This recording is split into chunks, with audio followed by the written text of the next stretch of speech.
많은 결정을 내리고 살아가야 되는데 이 여러분들이 어떤 결정을 내릴 때 이 결정이 누구의 권한, 누구의 authority, 지금 공부하고 있는 게 The Principle of Authority, 권위의 원리거든요. 누구의 권위 아래 있는지를 여러분 스스로에게 물어보시고 여러분 하나님께도 기도하지만 그 권위자에게 상담하세요. 그 권위자에게 물어보세요.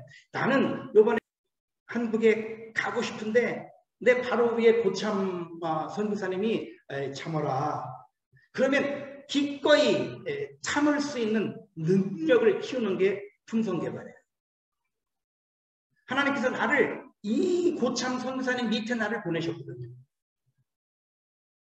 나를 사랑해 주시고 나를 보호해 주시고 내가 잘되게 나를 선교를 잘하게 하려고 하나님께서 이 고참 선교사를 훈련시켜 갖고 내 위에 갖다 놓은 거예요. 그러므로 여러분들이 여러분 고참 선교사님 뒤받아 가지고 나는 이번에 한국 가겠습니다. 당신은 그냥 선교지 계십시오. 그러니 세운 계획을 아낌없이 내려놓을 수 있는 능력을 키우는 게 권위의 원리예요. 안 그러면 갈등이 생겨요. 갈은 뭐예요? 칡갈자라고 그랬죠? 등은 뭐예요? 등나무. 등나무는 쭉 가지를 뻗다가 어떤 사물을 앞에 어려운 일을 만나면 이게 오른쪽으로 막 돌아요.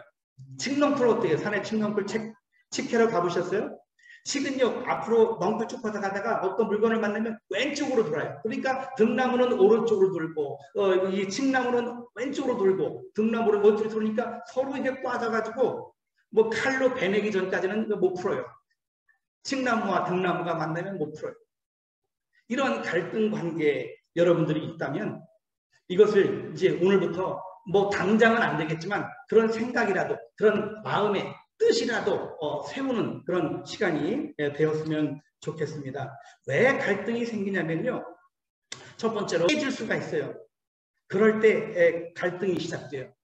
혹시라도 여러분 선교사님들이 고참 선교사님이나 여러분 선교사님들이 여러분 원주민 교회에서 지도자의 위치에 있는 사람이 약속한 것이 있다면 힘들어도 손해를 보더라도 지켜주고 정 못 지킨다면 차분하게 앉아서 솔직하게 이렇기 때문에 내가 약속을 이번엔 지키지 못한다. 정말 네 마음이 아프겠지만 나도 마음이 아프다. 정말 미안하다라고 솔직하게 고백하셔야 돼요. 이 사건에서 최종 결정자가 누구인가를 확인하시고 그분의 결정에 기꺼이 내가 손해보더라도 나는 그렇게 원하지 않았더라도 기꺼이 여러분 것을 포기하고 따라가려는 그런 마음, 그걸 순종이라고 하는데 그런 마음 자세를 갖게 되시기 바랍니다. 화가 생기면 분노가 일어나잖아요. 그러면 이것이 우리들의 심령을 파괴해서 우리들의 그 마음을 우리들의 마음의 거울, 양심이 더러워져요. 자꾸 화를 내고 자꾸 분내면 양심이 더러워져요. 그러면 여러분들이 하나님의 말씀을 계속 공급받지 못해요. 하나님의 말씀이 들어와도 이게 튕겨져 나가요. 하나님의 말씀이 우리가 육신도 음식을 먹어야 되잖아요. 과일도 먹어야 되고 시리얼도 먹어야 되고 우유도 마셔야 되고 콜라도 먹어야 되고 졸리비에 가서 닭다리도 먹어야 되고 그 다음에 산소도 마셔야 되고 피부도 햇빛도 먹어야 되고 육신도 먹는 것처럼 우리들의 영도 영의 음식을 먹어야 돼요. 영의 음식은 뭡니까? 예수 그리스도가 영의 음식이에요. 우리들이 영의 음식을 먹지 않고는 결정을 못해요. 무슨 일을 결정할 때 어떻게 결정을 합니까? 내가 이번에 선교사 품성개발 세미나에 참석해야 되겠다 하고 여러분이 지금 의자에 앉아서 이렇게 컴퓨터나 아니면 모바일 폰을 켜놓고 이 시간을 다른 거 더 좋은 거 많은데 포기하고 여기에 모인 것은 여러분이 결정했기 때문이거든요. 그러면 여러분들이 귀나 눈을 통해서 우리 이 수요일날 한국 시간으로 9시에 이 품성개발 세미나를 한다고 하는 정보를 인포메이션을 귀로 들었지요. 그리고 카톡으로 눈으로 읽어보니까 정보를 육신으로 오감을 통해서 정보를 들어서 이것을 뇌에서 저장을 해가지고 이게 마음으로 들어가는 거예요. 그래서 마음에서 결정을 해요. 근데 마음에서 결정을 할 때 영에서 내 마음속 깊이 성령님께서 이것을 도와줘야 되거든요. 그래야 올바른 결정을 하거든요. 근데 우리들은 과거에 하나님을 반역한 그런 상태로 우리 엄마 뱃속에 태어나기 때문에 육이 좋아하는 대로 조금 쉬는 쪽으로, 조금 다른 분하고 조금 교제하러 놀러 가는 쪽으로 결정할 수가 있죠. 그것도 옳고 저것도 옳고 다 할 수가 있어요. 여기 이 자리에 앉아 있어도 되고 다른 데 가도 되고. 그는 다 우리가 하나님께서 우리에게 자유를 주셨어요. 그렇지만 이 결정을 바로 하는 것을 우리가 마지막 날 다다음 주에 배울 성공의 원리인데 Principle of Success. 여러분들이 다 성공하기 위해서는 올바른 결정을 해야 되는데 올바른 결정의 기준은 하나님의 말씀입니다. 하나님의 말씀이 바로 하나님의 말씀을 곧 우리 성경에는 예수님이라고 말씀하세요. 예수님께서 영의 음식에 대해서 자주 말씀하셨죠. 나는 생명의 떡이다, 산떡이다, 참 양식이다, 하늘에서 내려온 떡이다. 내 떡을 먹으면 영원히 산다, 영원히 사는 떡이다. 여기 떡이라는 표현이라고 그렇지만 음식이라고 표현해도 더 좋겠죠. 더 우리가 와닿을 수 있겠죠. 하나님의 말씀이 예수님인데 이 예수님이 우리들의 생명의 음식이에요. 살아있는 음식이에요. 참 양식이에요.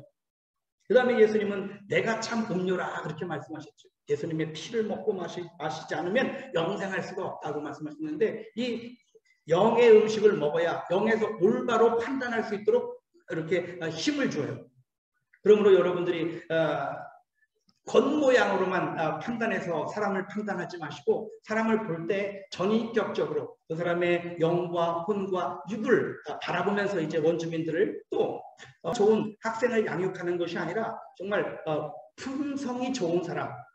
예수님께서도 3년 동안 열심히 12제자들을 품성 개발을 시켰잖아요. 예수님이 첫 번째 품성 개발하신 곳이 어딘지 아세요? 마태복음 5장에 보면 산상수훈이에요. 상상도 못할 품성 개발 세미나를 예수님이 산에 올라가셔서 하시는 거예요. 근데 많은 사람들이 못 알아듣죠. 마음이 가난한 자는 복이 있나니 천국이 저희 것이라. 이게 뭐 안 와닿죠. 세상적인 계산으로는 계산이 안 맞는 말씀을 예수님이 품성 개발 세미나를 하신 거예요.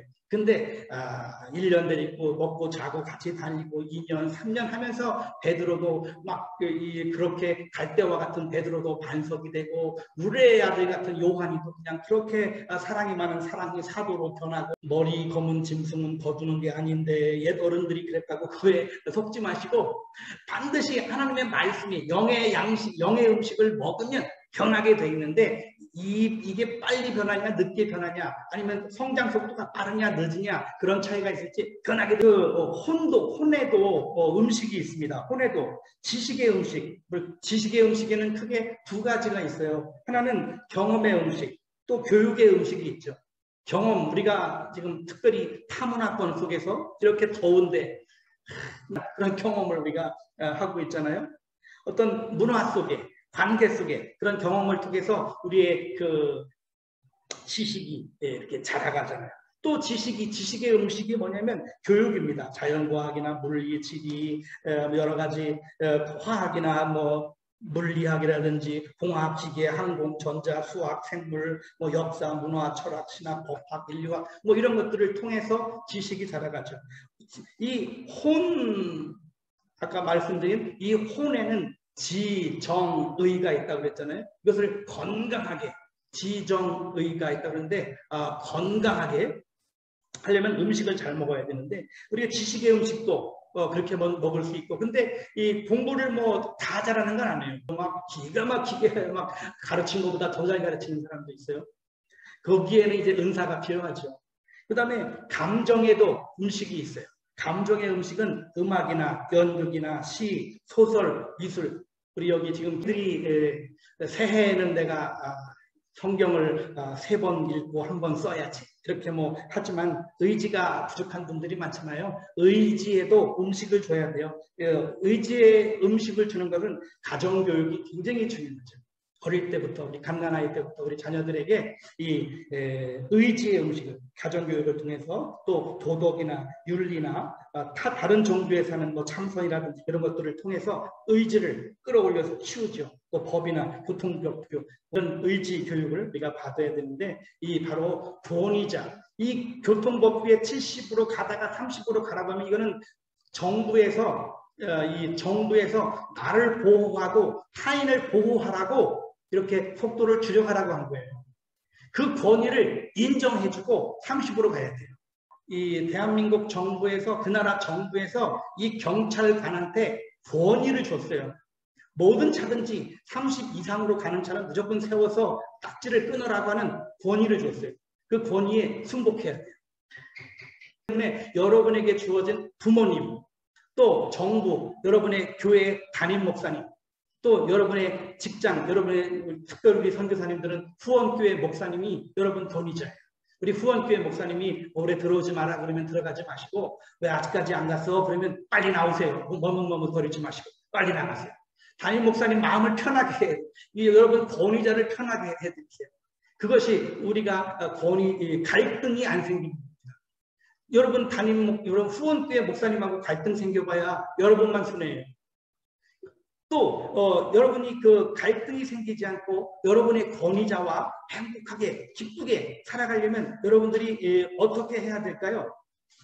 여러 가지 이유가 있지만 왜 같게 하냐면 교재에다가 이렇게 한두 자 쓰신 다음에 배운 것을 반드시 가르치세요. 그러면 가르치다 보면 여러분이 저한테 들은 게 더 확실해지고 선명해지고 가르치다가 더 배우잖아요.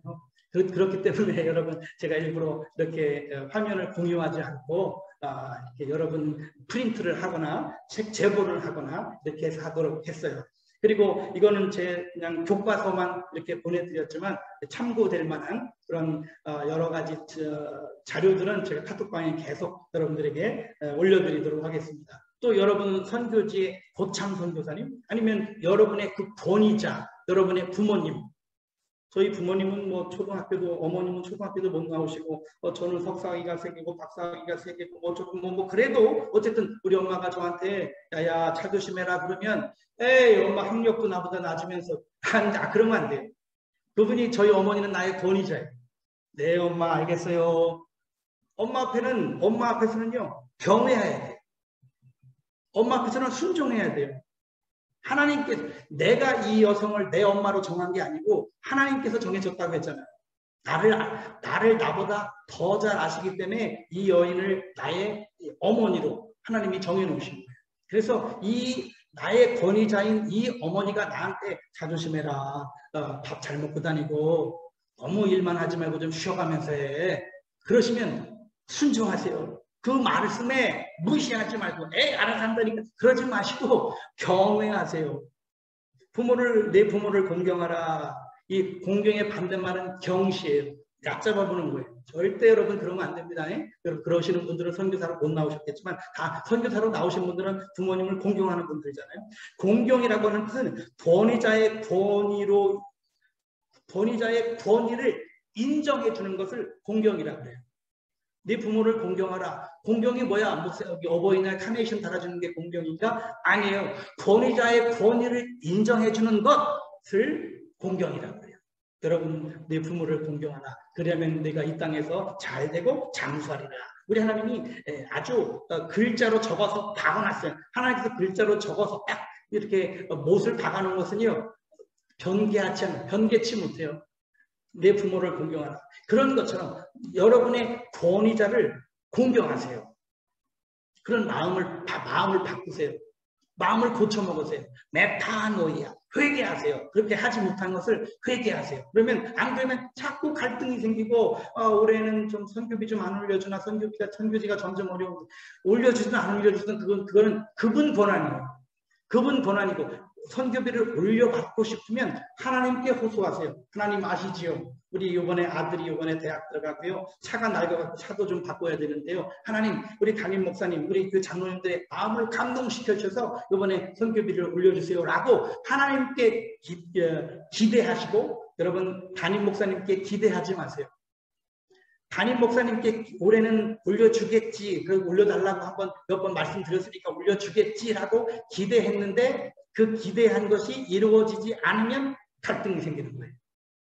그러니까 절대로 무엇을 요구하고 바랄 때는 담임 목사님께 바라지 말고 하나님께 호소하세요. 하나님 아시잖아요. 지금 우리 아들이 대학 가요. 아시잖아요. 지금 차가 지금 노후돼가지고 매일 가라지에 가 있어요. 그러니 하나님 어떻게 해야 되지 않겠습니까? 우리 담임 목사님의 그 당회장님의 마음을 바꿔주셔서 이번에 뜻하지 않게 차량 현금이 나올 수 있게 바꿔주세요라고 하나님께 기대는 하나님께 감사는 여러분, 공경은 여러분 담임 목사님께, 여러분 고참 선교사님께 하세요. 두 번째로 여러분들은 감사하는 태도를 가져야 돼요. 불행이란 권위자를 공개적으로 훈계하는 게 불행이라고 했어요.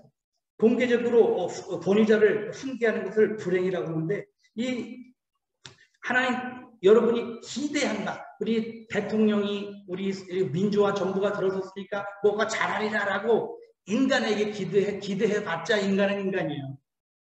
인간 냄새밖에 안 나요. 그러니까 기대는 한번 따라해 보세요. 기대는 하나님께, 감사는 권위자에게. 꼭 기대는 하나님께 기대하세요. 그러면 하나님께서 영희야 조금만 기다려. 다음에 더 좋은 차, 신차가 지금 개발되고 있으니까 조금만 더 기다려. 그러면 영희 마음에 막 갈등 생기지 않고 답답하지 않고 편안해져. 하나님이 그걸 다 아시는구나. 제가 한 20년 전쯤인가 그런 일이 제게 있었어요. 여기 태국에 오기 전에 스리랑카라고 하는 나라에 있었는데요. 20년 전에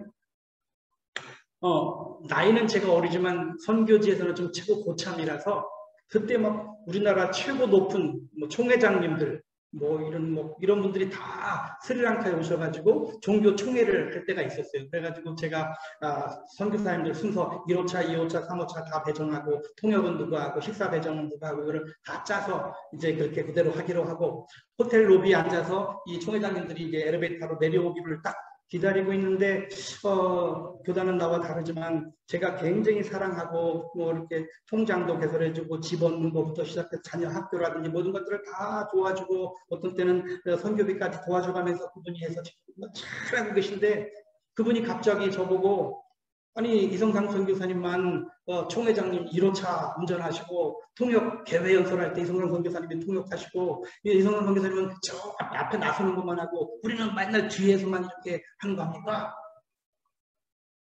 갑자기 막 화가 확 나가지고 앞에 소파 이렇게 호텔 로비 양칸자 잠깐 했는데 앉아있는데 벌떡 일어나가지고 그 선교사님의 이 어깨를 확 밀어붙이고 그랬더니 뒤로 벌렁 자빠지길래 일어나가지고 목을 팍 밟았어요. 야 이씨, 네가 지금 아니 다른 선교사님 몰라도 너는 그러면 안 되지. 너 지금 너 집 얻는 거 자녀 학교 다니는 거 우리 집사람이 몰래 너 선교비 주는 거 내가 다 알고 있는데 그렇게까지 얻어 쳐먹고 너 지금 나한테 지금 총회장님 지금 막 내려오시는 시간인데 너 그러면 돼? 하고 싶었는데 참았어요. 참았어요. 그리고 웃으면서 그래 그런 생각을 네가 가졌구나. 정말 미안하다. 정말 미안하다. 그러면 지금은 이미 순서가 다 짜졌으니까 오늘 밤에 다시 모여서 다시 짜자. 그리고 참았어요. 근데 이게 화가 안 가라앉는 거예요. 그래가지고 이제 마침 그 행사가 다 끝나고 저도 이제 한국에 들어갈 기회가 있어서 한국에 대전에서 논산으로 가다 보면 도곡기도원이라는 데가 있는데 기도원에 한 3일 동안 갔어요. 세상에 나이는 제가 어리지만 그래도 선임 선교사로서 교단 다 초교파적으로 연합해서 이렇게 안대해가지고 하는데 이렇게 공개적인 자리에서 나를 이렇게 무시하고 말이에요. 이게 도대체 하나님 나 정말 너무 마음이 아픕니다. 너무 마음이 아픕니다. 그랬더니 그때 그 도곡교회 그 원장님이 여자 할머니신데요. 할머니 원장님이 저한테 누구세요? 어디서 오셨어요? 그러길래 저 선교사인데요. 한 3일만 좀 여기서 기도하다가 좀 가겠습니다. 그랬더니 저쪽 방이 따뜻하니까 저 방으로 가세요. 전 따뜻한 방 필요 없어요. 연락 줬거든요. 그래서 지금 이제 방을 앉아갖고 그러다가 그분이 이렇게 밥 먹으라고 그래서 이렇게 악수를 하자고 그래서 이렇게 지금 악수를 하는데 그분이 제 손을 꼭 잡고 이렇게 그 소파 옆으로 입신을 하셨어요. 푹 쓰러지시면서 말하는 거예요. 사랑하는 아들아, 네가 그때 그 호텔 로비에서 잘 참았다. 네가 그때 거기서 네가 참음으로 하나님 내가 영광을 받았단다. 지금 아무도 모르고 사실 그다는 다르지만 나한테 막 이렇게 막 대들었던 그 선교사님도 몰라요. 사실은 내가 그냥 웃었지만 속으로는 막 벌써 내가 목을 밟았거든요. 속으로는. 그래서 그 사람도 몰라요. 지금까지 몰라요. 근데 나만 그랬던 거예요. 근데 하나님이 아시는데 그 할머니 그 기도원 원장님이 제 손을 안 놓고 꼭 잡고 입신에 들어가셔가지고 푹 쓰러셔가지고 그때 호텔 로비에서 네가 잘 참았다. 그러므로 말미암아 내가 영광을 받았단다. 그러시는 거예요. 하나님이 다 아세요. 하나님이 다 아세요. 하나님은 졸지도 아니하시고 주무시지도 아니하시고 기력도 세하지 아니하시고요. 하나님은 다 아세요. 여러분이 헌신하는 거, 희생하는 거, 어려워하는 거 하나님 다 알고 계세요. 굳이 여러분 그분도 왜 안 해주고 싶겠어요? 안 해요. 우리 담임 목사님 아들은 차 사줬잖아요. 거기 다른 나라에 선교사를 가고 나는 거기에 뭐 집사님 아들이라고 나는 안 해주고 전혀 그럴 필요 없어요. 우리 하나님께서 영이야. 조금만 기다려 다음에 신형차가 나온단다. 지금 걔 그거 사봤자 그 차 가지고 고생해. 나중에 중고팔 때 똥값이요. 너는 그거 새 차 계속 펼치고 기름값도 안 들고 너무 좋은 차 나와. 하나님께 다 알고 계세요. 하나님께 기대하시는 여러분 되시기 바랍니다. 그래서 우리가 해야 될 일은 우리의 권위자, 우리의 부모님이나 우리의 후원교회 목사님이나 우리 선교지의 고참이나 우리 선교지의 필리핀이라면 필리핀의 종교 지도자들이 있어요. 그분들에게 여러분 감사하세요. 그리고 여러분들이 하셔야 될 일은 여러분 그 네 가지 영역의 권위자들에게 여러분의 종의 마음으로 그분들이 잘 되게 하세요. 여러분 권위자가 잘 되도록 도와주세요. 여러분의 동료가 잘 되는 길을 결정하세요. 그러면요 하나님께서 반드시 여러분을 높여주세요. 여러분을 세워주세요. 나는 몇십 년이 됐는데 왜 나는 왜 안 해요? 아직 안 될 때가 안 됐으니까 그렇죠. 여러분이 다른 사람을 더 잘 되게 해준 경험이 아직은 덜 쌓여서 그래요. 그러니까 여러분의 권위자들을 잘 되게 여러분의 권위자가 성공할 수 있도록 여러분 그 온유라고 하는 것의 반대말은 성내는 거죠. 온유는 섬기려는 마음으로 나 자신의 권리와 기대를 권위자를 위해 기꺼이 양보하는 거예요. 온유한 게 뭐라고요? 천치 쑥맥이 온유가 아니에요. 성경에서 말하는 온유라고 하는 것은 섬기려는 마음으로 나 자신의 권리와 기대를 권위자를 위해서 양보하는 태도를 온유라고 해요. 성경에서 그냥 땀방울이 핏방울이 되도록 간절히 기도하시면서 내 원대로 마옵시고 아버지의 원대로 되기를 원하나이다 하고 온유하셨어요. 여러분들도 계획이 있으실 거예요. 그런데 여러분이 계획을 기가 막히게 세워놓고 이번에 가면 정말 좋겠는데 여러분 담임 목사님이나 후원교회 목사님이나 여러분 그 선교사 회에서 잠깐 기다려라 그러면 기꺼이 여러분의 계획을 내려놓으세요. 기쁜 마음으로. 그거 해가지고 여러분 잘 되자고 하는 거 아니잖아요. 하나님께 영광 돌리려 왔는데 그렇게 하시는 여러분 되시길 바라고요. 그 다음에 여러분들은 이 권위자와 좋은 관계를 맺으려면 정숙한 태도를 가져요. 특별히 여러분 그 고참 선배님의 앞에 가면 막 불안합니까? 어떤 사람을 볼 때 안절부절 못합니까? 하나님은 절대로 다른 사람 앞에서 안절부절 불안하도록 하는 마음에 그런 영을 주신 일이 없어요. 하나님의 영은 평안의 영이에요. 화평의 영이에요. 어떤 사람을 만나도 기쁜 마음으로 고개 숙여 인사하고 당신을 내가 잘 되는 사람 되도록 내가 중보기도 하겠습니다. 당신이 뭐 때문에 고민하는 것을 내가 알고 있다면 그 고민을 내가 할 수 있는 최선의 힘을 다해서 당신을 도와주겠습니다. 그런 자세로 상대를 만나세요. 그런 사람, 내 앞에 있는 사람을 왜 두려워합니까? 여러분의 권위자를 통해서, 여러분 주변 사람을 통해서 하나님의 뜻이 올 때가 참 많아요. 그런데 여러분 만나는 사람을 만나면 불안하고 쫄리고 뭔가 죄진 것 같고 막 그렇다면 올바른 관계가 아니죠. 왜 올바른 관계가 안 됩니까? 나를 만나는 상대방을 내가 당신을 잘 되도록 최선을 다해서 내가 돕겠습니다. 당신이 뭔가 문제가 있다면 나한테 귀뜸해 주신다면 내가 그것을 위해서 내가 가진 최선의 힘을 다해서 당신을 돕겠습니다. 그런 자세를 갖고 상대방을 만나면 두려워할 이유가 뭐가 있어요? 자, 어느 날 이른 아침에 사슴이 그 물을 마시러 이렇게 옹달샘으로 내려가고 있었어요. 사슴이 어떻게 우는지 들어보셨어요? 사슴은 어떻게 우느냐면요. 사슴 그러고 울어요. 아침에 이제 사슴 그러면서 이제 물 마시러 이렇게 내려가고 있는데 갑자기 앞에 사자 그러고서 큰 사자가 한 마리가 딱 나타난 거예요. 그럴 때 이 사슴하고 내려가던 옹달샘 물을 마시러 내려가던 사슴이 살 길은 어떻게 하는 게 사랑할 수 있을까요? 아유 깜짝이야, 사슴 놀래라. 그리고 사슴이 갑자기 방향을 바꿔서 뒤로 도망가면 백생활을 해요. 무리 생활을 해요. 앞에 사자 하고 나타난 놈은 늙은 놈이에요. 늙은 사자예요. 털만이 이렇게 근육도 약하고 발톱도 약하고 이빨도 약한 놈이 앞에 나와서 사자 그런 거예요. 그런데 정말 무서운 놈은 날쌔고 날카롭고 이런 놈들은 주변에 다 숨어 있어요. 그래서 이 사슴이 살 길은 사자 하고 있는 그놈 머리를, 짐승은 대가리라고 하죠. 사람은 머리라고 그러고 한 일 만날 수 있어요. 그때 뒤로 도망가지 마세요. 거길 피하지 마세요. 반드시 더 무서운 놈이 숨어 있어요. 하나님은 여러분을 사랑하십니까? 사랑하십니까? 사랑하시죠? 그렇기 때문에 하나님이 여러분을 잘 아세요.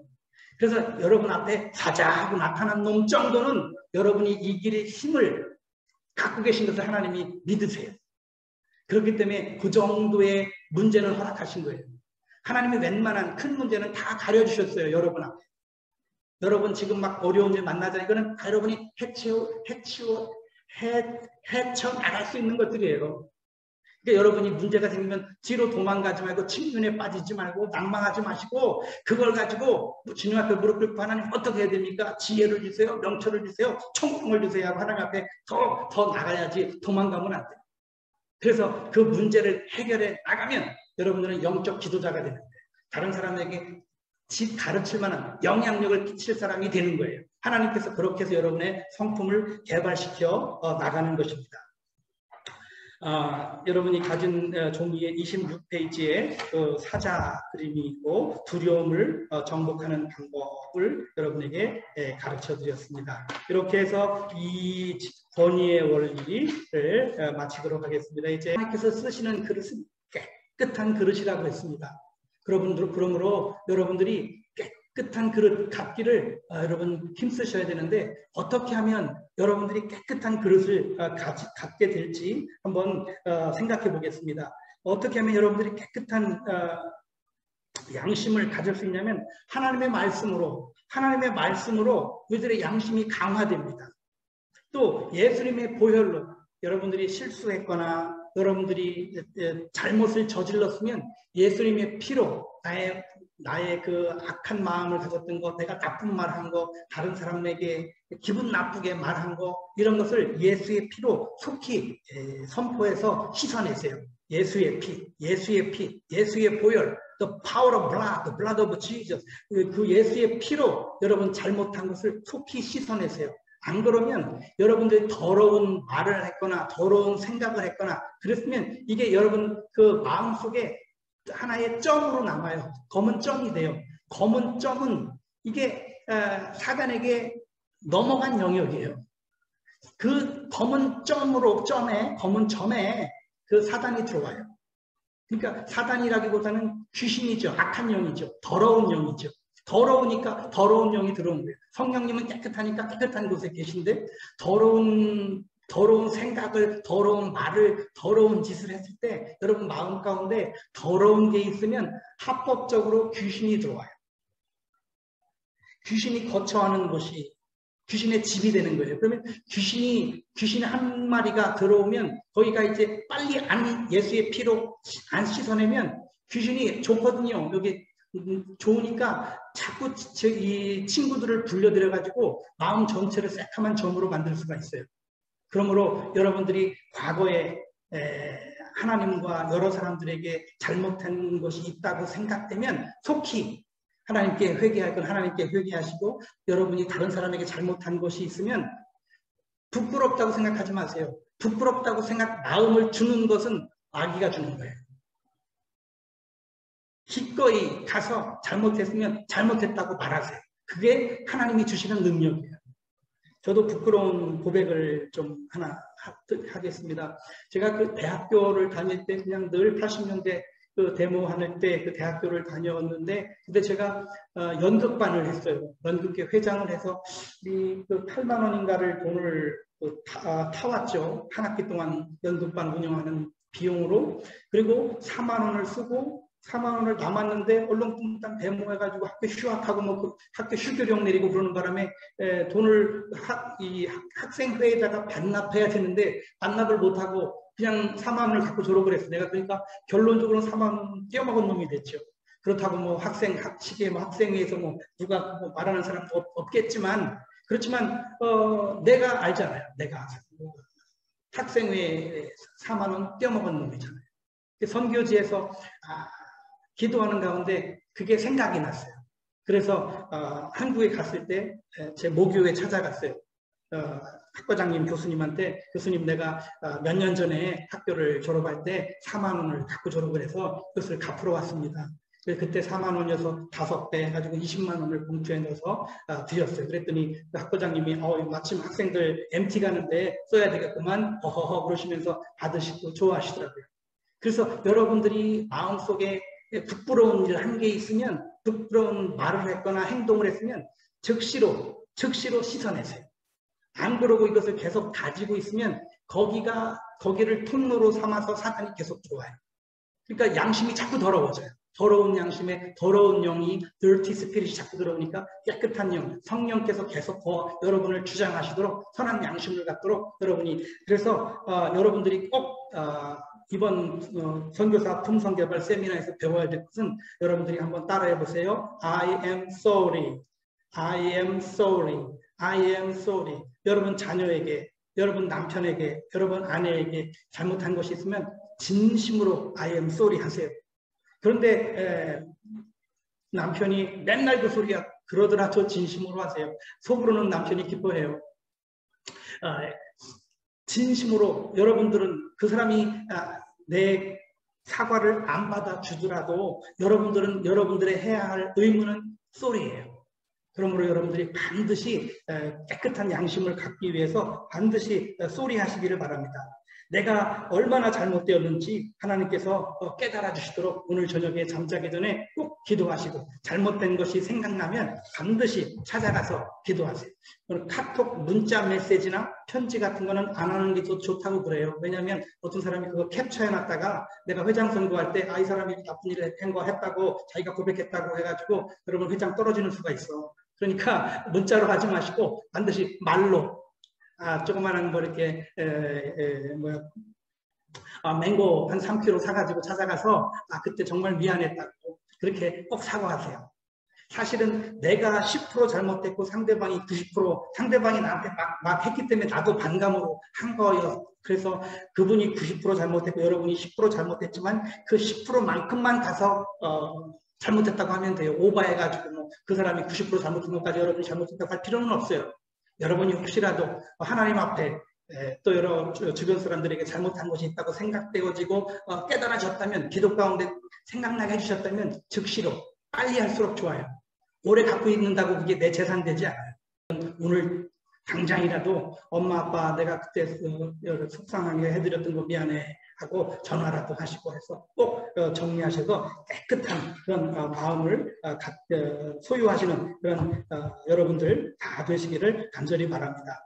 상대방이 얼른 용서해 주지 않는 것도 여러분들이 이해해야 돼요. 왜냐하면 우리가 아까 처음 시작할 때 배웠던 것처럼 사람에게는 지정의 감정이 있어요. 막 울다가 어떻게 갑자기 헤헤 웃어요. 너 미워 그러다가 저 사람이 나한테 잘못했다고 어떻게 금방 알았어 헤헤 어떻게 금방 친구가 돼요. 어린아이들은 그렇게 할 수 있는데 어른들은 이 어른의 가면을 썼기 때문에 막 미워하다가도 사과한다고 금방 이렇게 헤헤 못하거든요. 그러니까 그 사람의 감정이 누그러질 때까지 여러분이 또 기다려줄 수도 있어야 돼요. 그러니까 중요한 거는 상대방이 받아들이든 안 받아들이든 여러분들은 속히 잘못한 것이 생각나면 속히 잘못했다고 말하라. 그리고 빚을 졌으면 갚되 돈이 당장 없으면 언제까지 갚겠다고 마음에 이렇게 안정을 심어주세요. 혹시라도 누구에게 이렇게 잘못한 것이 있으면 속히 I am sorry 하시는 여러분들이 청결한 양심, 깨끗한 양심을 가져요. 그래야 하나님은 거룩한 분이 깨끗한 분이시기 때문에 하나님과 계속 소통할 수가 있어요. 여러분이 가져야 될 능력, 잘못한 걸 잘못했다고 바라볼 수 있는 능력을 키우는 것이 바로 성품개발 세 번째 원리입니다. 많은 결정을 내리고 살아가야 되는데 이 여러분들이 어떤 결정을 내릴 때 이 결정이 누구의 권한, 누구의 authority, 지금 공부하고 있는 게 The Principle of Authority, 권위의 원리거든요. 누구의 권위 아래 있는지를 여러분 스스로에게 물어보시고 여러분 하나님께도 기도하지만 그 권위자에게 상담하세요. 그 권위자에게 물어보세요. 나는 이번에 한국에 가고 싶은데 내 바로 위에 고참 선교사님이 참아라. 그러면 기꺼이 참을 수 있는 능력을 키우는 게 품성개발이에요. 하나님께서 나를 이 고참 선교사님 밑에 나를 보내셨거든요. 나를 사랑해 주시고 나를 보호해 주시고 내가 잘되게 나를 선교를 잘하게 하려고 하나님께서 이 고참 선교사를 훈련시켜 갖고 내 위에 갖다 놓은 거예요. 그러므로 여러분들이 여러분 고참 선교사님 뒤받아 가지고 나는 이번에 한국 가겠습니다. 당신은 그냥 선교지 계십시오. 그러지 마시고 같이 가자라고 하면 여러분이 세운 계획을 아낌없이 내려놓을 수 있는 능력을 키우는 게 권위의 원리예요. 안 그러면 갈등이 생겨요. 갈은 뭐예요? 식갈자라고 그랬죠? 등은 뭐예요? 등나무. 등나무는 쭉 가지를 뻗다가 어떤 사물을 앞에 어려운 일을 만나면 이게 오른쪽으로 막 돌아요. 칡넝쿨 어때요? 산에 칡넝쿨 칡캐러 가보셨어요? 칡은요 앞으로 넝쿨 쭉 가다가 어떤 물건을 만나면 왼쪽으로 돌아요. 그러니까 등나무는 오른쪽으로 돌고 이 칡나무는 왼쪽으로 돌고 등나무를 오른쪽으로 돌으니까 서로 이게 꽈져가지고 뭐 칼로 베내기 전까지는 못 풀어요. 칡나무와 등나무가 만나면 못 풀어요. 이런 갈등 관계에 여러분들이 있다면 이것을 이제 오늘부터 뭐 당장은 안 되겠지만 그런 생각이라도 그런 마음의 뜻이라도 세우는 그런 시간이 되었으면 좋겠습니다. 왜 갈등이 생기냐면요. 첫 번째로 깨질 수가 있어요. 그럴 때 갈등이 시작돼요. 혹시라도 여러분 선교사님들이 고참 선교사님이나 여러분 선교사님들이 여러분 원주민 교회에서 지도자의 위치에 있는 사람이 약속한 것이 있다면 힘들어도 손해를 보더라도 지켜주고 정 못 지킨다면 차분하게 앉아서 솔직하게 이렇기 때문에 내가 약속을 이번엔 지키지 못한다. 정말 네 마음이 아프겠지만 나도 마음이 아프다. 정말 미안하다라고 솔직하게 고백하셔야 돼요. 이 사건에서 최종 결정자가 누구인가를 확인하시고 그분의 결정에 기꺼이 내가 손해보더라도 나는 그렇게 원하지 않았더라도 기꺼이 여러분 것을 포기하고 따라가려는 그런 마음, 그걸 순종이라고 하는데 그런 마음 자세를 갖게 되시기 바랍니다. 화가 생기면 분노가 일어나잖아요. 또 화를 내고 자꾸 분내면 양심이 더러워져요. 그러면 여러분들이 하나님의 말씀을 계속 공급받지 못해요. 하나님의 말씀이 들어와도 이게 튕겨져 나가요. 하나님의 말씀이 우리가 육신도 음식을 먹어야 되잖아요.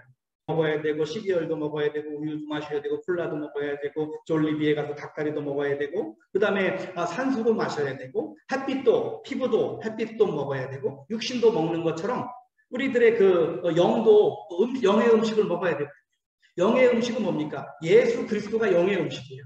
우리들이 영의 음식을 먹지 않고는 결정을 못해요. 무슨 일을 결정할 때 어떻게 결정을 합니까?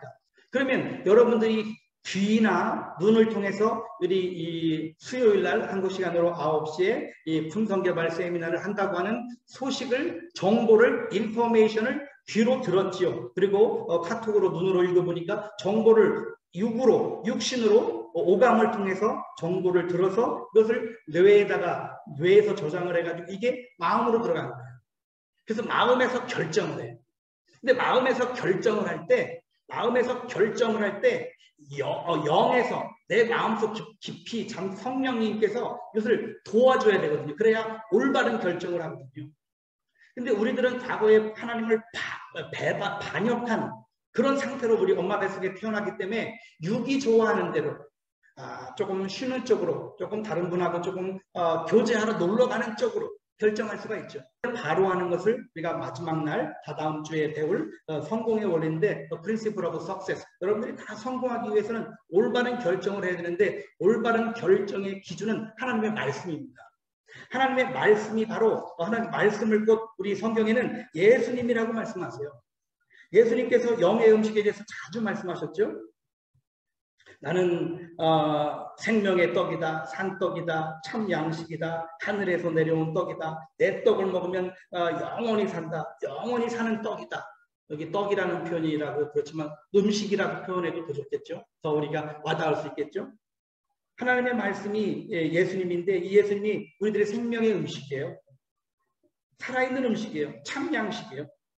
그 다음에 예수님은 내가 참 음료라 그렇게 말씀하셨죠. 예수님의 피를 먹고 마시지 않으면 영생할 수가 없다고 말씀하셨는데 이 영의 음식을 먹어야 영에서 올바로 판단할 수 있도록 이렇게 힘을 줘요. 3년 동안 열심히 12제자들을 품성 개발을 시켰잖아요. 예수님이 첫 번째 품성 개발하신 곳이 어딘지 아세요? 마태복음 5장에 보면 산상수훈이에요. 상상도 못할 품성 개발 세미나를 예수님이 산에 올라가셔서 하시는 거예요. 근데 많은 사람들이 못 알아듣죠. 마음이 가난한 자는 복이 있나니 천국이 저희 것이라. 이게 뭐 안 와닿죠. 세상적인 계산으로는 계산이 안 맞는 말씀을 예수님이 품성 개발 세미나를 하신 거예요. 근데 1년 데리고 먹고 자고 같이 다니고 2년 3년 하면서 베드로도 막 그렇게 갈대와 같은 베드로도 반석이 되고 물의 아들 같은 요한이도 그냥 그렇게 사랑이 많은 사랑의 사도로 변하고 반드시 하나님의 말씀이 영의 양식, 영의 음식을 먹으면 변하게 돼 있는데 이게 빨리 변하냐 늦게 변하냐 아니면 성장 속도가 빠르냐 늦으냐 그런 차이가 있을지 변하게 혼에도 음식이 있습니다. 혼에도 지식의 음식, 지식의 음식에는 크게 두 가지가 있어요. 하나는 경험의 음식, 또 교육의 음식이 있죠. 경험, 우리가 지금 특별히 타문화권 속에서 이렇게 더운데 그런 경험을 우리가 하고 있잖아요. 어떤 문화 속에 관계 속에 그런 경험을 통해서 우리의 그 지식이 이렇게 자라가잖아요. 또 지식의 음식이 뭐냐면 교육입니다. 자연과학이나 물리, 지리, 여러 가지 화학이나 뭐 물리학이라든지 공학, 기계, 항공, 전자, 수학, 생물, 뭐 역사, 문화, 철학, 신학, 법학, 인류학 뭐 이런 것들을 통해서 지식이 자라가죠. 이 혼, 아까 말씀드린 이 혼에는 지정의가 있다고 그랬잖아요. 이것을 건강하게 지정의가 있다고 그러는데 건강하게 하려면 음식을 잘 먹어야 되는데 우리가 지식의 음식도 그렇게 먹을 수 있고 근데 이 공부를 뭐 다 잘하는 건 아니에요. 막 기가 막히게 막 가르친 것보다 더 잘 가르치는 사람도 있어요. 거기에는 이제 은사가 필요하죠. 그 다음에 감정에도 음식이 있어요. 감정의 음식은 음악이나 연극이나 시, 소설, 미술. 우리 여기 지금 새해에는 내가 성경을 3번 읽고 1번 써야지 이렇게 뭐 하지만 의지가 부족한 분들이 많잖아요. 의지에도 음식을 줘야 돼요. 의지에 음식을 주는 것은 가정교육이 굉장히 중요하죠. 어릴 때부터 우리 갓난아이 때부터 우리 자녀들에게 이 의지의 음식을 가정교육을 통해서 또 도덕이나 윤리나 다른 종교에 사는 뭐 참선이라든지 그런 것들을 통해서 의지를 끌어올려서 키우죠. 또 법이나 교통법 이런 의지 교육을 우리가 받아야 되는데 이 바로 돈이자 이 교통법규에 70으로 가다가 30으로 가라고 하면 이거는 정부에서 나를 보호하고 타인을 보호하라고 이렇게 속도를 줄여가라고 한 거예요. 그 권위를 인정해주고 30으로 가야 돼요. 이 대한민국 정부에서 그 나라 정부에서 이 경찰관한테 권위를 줬어요. 모든 차든지 30 이상으로 가는 차는 무조건 세워서 딱지를 끊으라고 하는 권위를 줬어요. 그 권위에 순복해야 돼요. 때문에 여러분에게 주어진 부모님, 또 정부, 여러분의 교회 담임 목사님, 또 여러분의 직장, 여러분의 특별히 우리 선교사님들은 후원교회 목사님이 여러분 돈이자예요. 우리 후원교회 목사님이 올해 들어오지 마라 그러면 들어가지 마시고 왜 아직까지 안 갔어? 그러면 빨리 나오세요. 머뭇거리지 마시고 빨리 나가세요. 담임 목사님 마음을 편하게 해요. 여러분 권위자를 편하게 해드리세요. 그것이 우리가 갈등이 안 생깁니다. 여러분 여러분 후원교회 목사님하고 갈등 생겨봐야 여러분만 손해예요. 또 여러분이 그 갈등이 생기지 않고 여러분의 권위자와 행복하게 기쁘게 살아가려면 여러분들이 어떻게 해야 될까요? 여러 가지 이유가 있지만 왜 갖게 하냐면 교재에다가 이렇게 한두 자 쓰신 다음에 배운 것을 반드시 가르치세요. 그러면 가르치다 보면 여러분이 저한테 들은 게 더 확실해지고 선명해지고 가르치다가 더 배우잖아요. 그렇기 때문에 여러분 제가 일부러 이렇게 화면을 공유하지 않고 이렇게 여러분 프린트를 하거나 책 제보를 하거나 이렇게 해서 하도록 했어요. 그리고 이거는 제 그냥 교과서만 이렇게 보내드렸지만 참고될 만한 그런 여러 가지 자료들은 제가 카톡방에 계속 여러분들에게 올려드리도록 하겠습니다. 또 여러분 선교지의 고참 선교사님 아니면 여러분의 그 권위자, 여러분의 부모님, 저희 부모님은 뭐 초등학교도 어머님은 초등학교도 못 나오시고 저는 석사학위가 3개고 박사학위가 3개고 뭐 조금 뭐 그래도 어쨌든 우리 엄마가 저한테 야야 잘 조심해라 그러면 에이 엄마 학력도 나보다 낮으면서 그러면 안 돼요. 그분이 저희 어머니는 나의 권위자예요. 네 엄마 알겠어요. 엄마 앞에서는요 경외해야 돼요. 엄마 앞에서는 순종해야 돼요. 하나님께서 내가 이 여성을 내 엄마로 정한 게 아니고 하나님께서 정해줬다고 했잖아요. 나를 나보다 더 잘 아시기 때문에 이 여인을 나의 어머니로 하나님이 정해놓으신 거예요. 그래서 이 나의 권위자인 이 어머니가 나한테 자조심해라. 밥 잘 먹고 다니고 너무 일만 하지 말고 좀 쉬어가면서 해. 그러시면 순종하세요. 그 말씀에 무시하지 말고 알아서 한다니까 그러지 마시고 경외하세요. 내 부모를 공경하라. 이 공경의 반대말은 경시예요. 얕잡아 보는 거예요. 절대 여러분 그러면 안 됩니다. 그러시는 분들은 선교사로 못 나오셨겠지만 다 선교사로 나오신 분들은 부모님을 공경하는 분들이잖아요. 공경이라고 하는 것은 권위자의 권위를 인정해 주는 것을 공경이라고 해요. 네 부모를 공경하라. 공경이 뭐야? 어버이날 카네이션 달아주는 게 공경인가? 아니에요. 권위자의 권위를 인정해주는 것을 공경이라고 해요. 여러분 내 부모를 공경하라. 그러면 내가 이 땅에서 잘되고 장수하리라. 우리 하나님이 아주 글자로 적어서 박아놨어요. 하나님께서 글자로 적어서 딱 이렇게 못을 박아놓은 것은요. 변개치 못해요. 내 부모를 공경하라. 그런 것처럼 여러분의 권위자를 공경하세요. 그런 마음을 바꾸세요. 마음을 고쳐먹으세요. 메타노이아. 회개하세요. 그렇게 하지 못한 것을 회개하세요. 그러면 안 되면 자꾸 갈등이 생기고 올해는 좀 선교비 좀 안 올려주나 선교지가 점점 어려워. 올려주든 안 올려주든 그거는 그분 권한이에요. 그분 권한이고 선교비를 올려받고 싶으면 하나님께 호소하세요. 하나님 아시지요? 우리 이번에 아들이 이번에 대학 들어가고요. 차가 낡아갖고 차도 좀 바꿔야 되는데요. 하나님, 우리 담임 목사님, 우리 그 장로님들의 마음을 감동시켜 주셔서 이번에 선교비를 올려주세요라고 하나님께 기대하시고 여러분 담임 목사님께 기대하지 마세요. 담임 목사님께 올해는 올려주겠지, 올려달라고 몇 번 말씀드렸으니까 올려주겠지라고 기대했는데 그 기대한 것이 이루어지지 않으면 갈등이 생기는 거예요. 그러니까 절대로 무엇을 요구하고 바랄 때는 담임 목사님께 바라지 말고 하나님께 호소하세요. 하나님 아시잖아요. 지금 우리 아들이 대학 가요. 아시잖아요. 지금 차가 지금 노후돼가지고 매일 가라지에 가 있어요.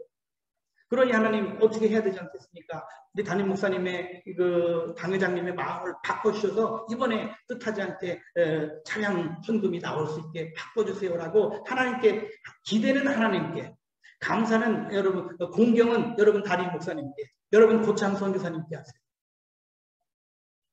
두 번째로 여러분들은 감사하는 태도를 가져야 돼요. 불행이란 권위자를 공개적으로 흉계하는 게 불행이라고 했어요. 공개적으로 권위자를 흉계하는 것을 불행이라고 하는데 이 하나님 여러분이 기대한다. 우리 대통령이 우리 민주화 정부가 들어섰으니까 뭐가 잘하리라라고 인간에게 기대해봤자 인간은 인간이에요. 인간 냄새밖에 안 나요. 그러니까 기대는 한번 따라해 보세요. 기대는 하나님께, 감사는 권위자에게. 꼭 기대는 하나님께 기대하세요. 그러면 하나님께서 영희야 조금만 기다려. 다음에 더 좋은 차, 신차가 지금 개발되고 있으니까 조금만 더 기다려. 그러면 영이 마음에 막 갈등 생기지 않고 답답하지 않고 편안해져. 하나님이 그걸 다 아시는구나. 제가 한 20년 전쯤인가 그런 일이 제게 있었어요. 여기 태국에 오기 전에 스리랑카라고 하는 나라에 있었는데요. 20년 전에 나이는 제가 어리지만 선교지에서는 좀 최고 고참이라서 그때 막 우리나라 최고 높은 총회장님들 이런 분들이 다 스리랑카에 오셔가지고 종교 총회를 할 때가 있었어요. 그래가지고 제가 선교사님들 순서 1호차, 2호차, 3호차 다 배정하고 통역은 누가 하고 식사 배정은 누가 하고 이거를 다 짜서 이제 그렇게 그대로 하기로 하고 호텔 로비에 앉아서 이 총회장님들이 이제 엘리베이터로 내려오기를 딱 기다리고 있는데 교단은 나와 다르지만 제가 굉장히 사랑하고 이렇게 통장도 개설해주고 집 얻는 것부터 시작해서 자녀 학교라든지 모든 것들을 다 도와주고 어떤 때는 선교비까지 도와줘가면서 그분이 해서 잘하고 계신데 그분이 갑자기 저보고 아니 이성상 선교사님만 총회장님 1호차 운전하시고 통역 개회 연설할 때 이성상 선교사님이 통역하시고 이성상 선교사님은 저 앞에 나서는 것만 하고 우리는 맨날 뒤에서만 이렇게 하는 거 아닙니까? 갑자기 막 화가 확 나가지고 앞에 소파 이렇게 호텔 로비 양탄자 잠깐 했는데 앉아있는데 벌떡 일어나가지고 그 선교사님의 이 어깨를 확 밀어붙이고 그랬더니 뒤로 벌렁 자빠지길래 일어나가지고 목을 팍 밟았어요. 야, 네가 지금 아니 다른 선교사님 몰라도 너는 그러면 안 되지. 너 지금 너 집 얻는 거 자녀 학교 다니는 거 우리 집사람이 몰래 너 선교비 주는 거 내가 다 알고 있는데 그렇게까지 얻어 쳐먹고 너 지금 나한테 지금 총회장님 지금 막 내려오시는 시간인데 너 그러면 돼? 하고 싶었는데 참았어요. 참았어요. 그리고 웃으면서 그래 그런 생각을 네가 가졌구나. 정말 미안하다. 정말 미안하다. 그러면 지금은 이미 순서가 다 짜졌으니까 오늘 밤에 다시 모여서 다시 짜자. 그래서 참았어요. 근데 이게 화가 안 가라앉는 거예요. 그래가지고 이제 마침 그 행사가 다 끝나고 저도 이제 한국에 들어갈 기회가 있어서 한국에 대전에서 논산으로 가다 보면 도곡기도원이라는 데가 있는데 기도원에 한 3일 동안 갔어요. 세상에 나이는 제가 어리지만 그래도 선임 선교사로서 교단 다 초교파적으로 연합해서 이렇게 안돼가지고 하는데 이렇게 공개적인 자리에서 나를 이렇게 무시하고 말이에요. 이게 도대체 하나님 나 정말 너무 마음이 아픕니다. 너무 마음이 아픕니다. 그랬더니 그때 그 도곡교회 그 원장님이 여자 할머니신데요. 할머니 원장님이 저한테 누구세요? 어디서 오셨어요? 그러길래 저 선교사인데요. 한 3일만 좀 여기서 기도하다가 좀 가겠습니다. 그랬더니 저쪽 방이 따뜻하니까 저 방으로 가세요. 전 따뜻한 방 필요 없어요. 연락 줬거든요.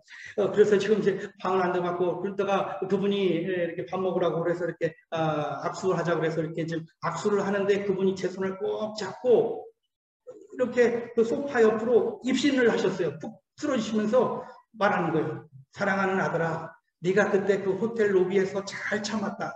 네가 그때 거기서 네가 참음으로 하나님 내가 영광을 받았단다. 지금 아무도 모르고 사실 그다는 다르지만 나한테 막 이렇게 막 대들었던 그 선교사님도 몰라요. 사실은 내가 그냥 웃었지만 속으로는 막 벌써 내가 목을 밟았거든요. 속으로는 그래서 그 사람도 몰라요. 지금까지 몰라요. 근데 나만 그랬던 거예요. 근데 하나님이 아시는데 그 할머니 그 기도원 원장님이 제 손을 안 놓고 꼭 잡고 입신에 들어가셔가지고 푹 쓰러셔가지고 그때 호텔 로비에서 네가 잘 참았다. 그러므로 말미암아 내가 영광을 받았단다. 그러시는 거예요. 하나님이 다 아세요. 하나님이 다 아세요. 하나님은 졸지도 아니하시고 주무시지도 아니하시고 기력도 세하지 아니하시고요. 하나님은 다 아세요. 여러분이 헌신하는 거, 희생하는 거, 어려워하는 거 하나님 다 알고 계세요. 굳이 그분도 왜 안 해주고 싶겠어요? 안 해요. 우리 담임 목사님 아들은 차 사줬잖아요. 거기 다른 나라에 선교사를 가고 나는 거기에 집사님 아들이라고 나는 안 해주고 전혀 그럴 필요 없어요. 우리 하나님께서 영이야. 조금만 기다려 다음에 신형차가 나온단다. 지금 걔 그거 사봤자 그 차 가지고 고생해. 나중에 중고팔 때 똥값이요. 너는 그거 새 차 계속 펼쳤고 기름값도 안 들고 너무 좋은 차 나와. 하나님께 다 알고 계세요. 하나님께 기대하시는 여러분 되시기 바랍니다. 그래서 우리가 해야 될 일은 우리의 권위자, 우리의 부모님이나 우리의 후원교회 목사님이나 우리 선교지의 고참이나 우리 선교지의 필리핀이라면 필리핀의 종교 지도자들이 있어요. 그분들에게 여러분 감사하세요. 그리고 여러분들이 하셔야 될 일은 여러분 그 네 가지 영역의 권위자들에게 여러분의 종의 마음으로 그분들이 잘 되게 하세요. 여러분 권위자가 잘 되도록 도와주세요. 여러분의 동료가 잘 되는 길을 결정하세요. 그러면요 하나님께서 반드시 여러분을 높여주세요. 여러분을 세워주세요. 나는 몇십 년이 됐는데 왜 나는 왜 안 해요? 아직 안 될 때가 안 됐으니까 그렇죠. 여러분이 다른 사람을 더 잘 되게 해준 경험이 아직은 덜 쌓여서 그래요. 그러니까 여러분의 권위자들을 잘 되게 여러분의 권위자가 성공할 수 있도록 여러분 그 온유라고 하는 것의 반대말은 성내는 거죠. 온유는 섬기려는 마음으로 나 자신의 권리와 기대를 권위자를 위해 기꺼이 양보하는 거예요. 온유한 게 뭐라고요? 천치 쑥맥이 온유가 아니에요. 성경에서 말하는 온유라고 하는 것은 섬기려는 마음으로 나 자신의 권리와 기대를 권위자를 위해서 양보하는 태도를 온유라고 해요. 성경에서 그냥 땀방울이 핏방울이 되도록 간절히 기도하시면서 내 원대로 마옵시고 아버지의 원대로 되기를 원하나이다 하고 온유하셨어요. 여러분들도 계획이 있으실 거예요. 그런데 여러분이 계획을 기가 막히게 세워놓고 이번에 가면 정말 좋겠는데 여러분 담임 목사님이나 후원교회 목사님이나 여러분 그 선교사 회에서 잠깐 기다려라 그러면 기꺼이 여러분의 계획을 내려놓으세요. 기쁜 마음으로. 그거 해가지고 여러분 잘 되자고 하는 거 아니잖아요. 하나님께 영광 돌리려 왔는데 그렇게 하시는 여러분 되시길 바라고요. 그 다음에 여러분들은 이 권위자와 좋은 관계를 맺으려면 정숙한 태도를 가져요. 특별히 여러분 그 고창 선배님의 앞에 가면 막 불안합니까? 어떤 사람을 볼 때 안절부절 못합니까? 하나님은 절대로 다른 사람 앞에서 안절부절 불안하도록 하는 마음에 그런 영을 주신 일이 없어요. 하나님의 영은 평안의 영이에요.